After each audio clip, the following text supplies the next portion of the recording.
Hi, welcome back to Adventures in Retrocomputing. This time we're going to be restoring a Bell & Howell black drive to its former glory. We're going to make it look nice and beautiful. So let's start.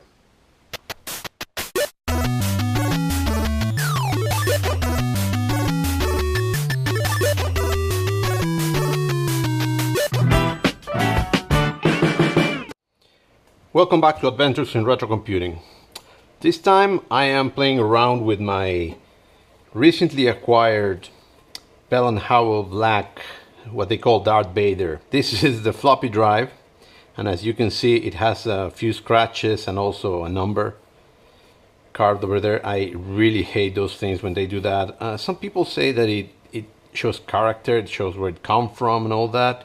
I don't think that it's the same thing. I hate when they look, used, and it's like a car for me. A car for me shouldn't have scratches and bends and all these things. A car should look good and should be kept nice, clean, and working in perfect work.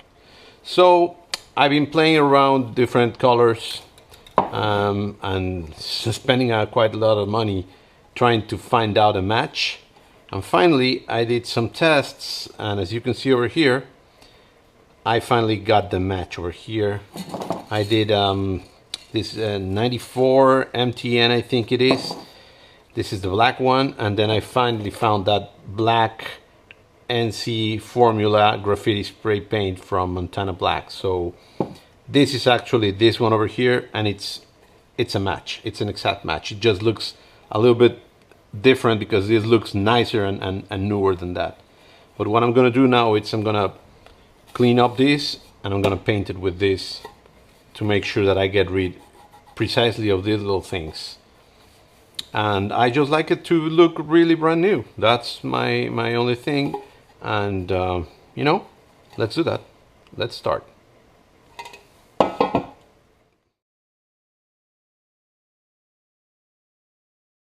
Here we go. I got a little area to paint it, so let's start.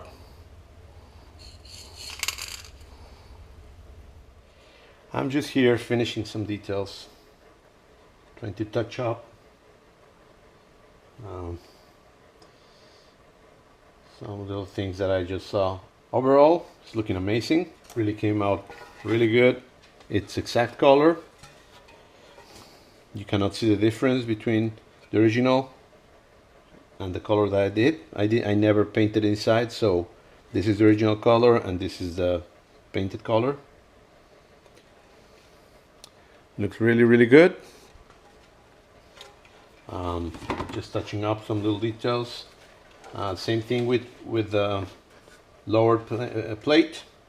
I just masked these guys and painted, so it looks completely good. There was a bunch of numbers over here. Took them out. So far so good. I'm gonna assemble it in a few minutes. And here it is in all its glory. It's a perfect match. It looks just exactly like the original one, but it looks brand new.